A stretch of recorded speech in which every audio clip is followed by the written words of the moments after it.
سبيل الدموع سبيل مريح تنهدى يا صاحي كي تستريح وبث Assalamualaikum warahmatullahi wabarakatuh. Kaum muslimin wal muslimat, izinkan saya untuk menceritakan hikayat Rasulullah Sallallahu Alaihi Wasallam. Diceritakan pada anak kita ini alangkah baiknya, karena untuk hukum mengetahui ataupun memahami mengapa riwayat Rasulullah adalah wajib, karena kita sebagai umat Rasulullah Sallallahu Alaihi Wasallam ada banyak peristiwa penting yang berkaitan dengan Nabi Muhammad Sallallahu Alaihi Wasallam, mulai dari kelahirannya, menikah, kalau berdakwah hingga dalam beberapa sirah nabawiyah disebut bahwa Nabi Muhammad Sallallahu Alaihi Wasallam lahir di kota Mekkah pada 12 Rabiul Awal tahun Gajah, bertepatan dengan tahun 570 Masehi.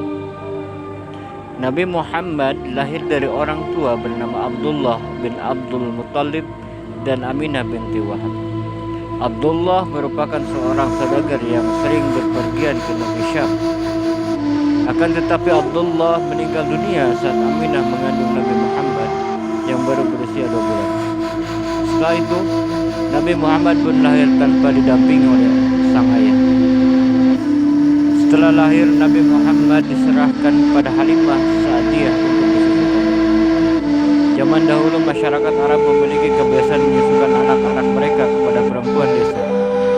Hal ini bertujuan agar anak-anaknya tumbuh di lingkungan pedesaan yang udaranya masih bersih. Nabi Muhammad pun tinggal bersama ibu susunya di dusun Bani Sa'ad selama 4 tahun. Kisah Nabi Muhammad selanjutnya di usia 6 tahun, sang ibu pun wafat.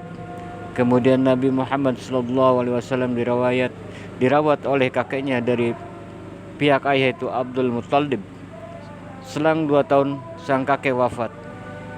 Sejak saat itu Nabi Muhammad SAW dirawat oleh pamannya bernama Abu Talib, yang merupakan salah satu petinggi dan keluarga Bani Hashim.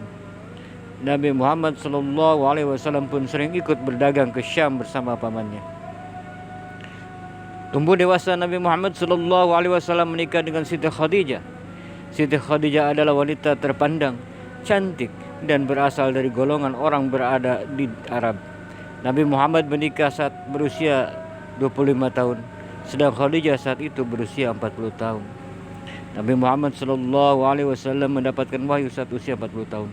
Setelah mendapat wahyu dari Allah Subhanahu wa taala, Nabi Muhammad SAW mulai melakukan dakwah. Pada awalnya dakwah yang disampaikan dengan cara bersembunyi-sembunyi. Nabi Muhammad SAW wafat saat berusia 63 tahun. Beliau mengalami sakit dalam beberapa waktu. Suhu tubuhnya tinggi dan sampai akhirnya menghembuskan nafas terakhir. Itulah kisah Nabi Muhammad SAW yang perlu kita ketahui. Innallaha malaikatahu yusholluna 'alan nabi ya ayyuhalladzina amanu shallu 'alaihi wa sallimu taslima.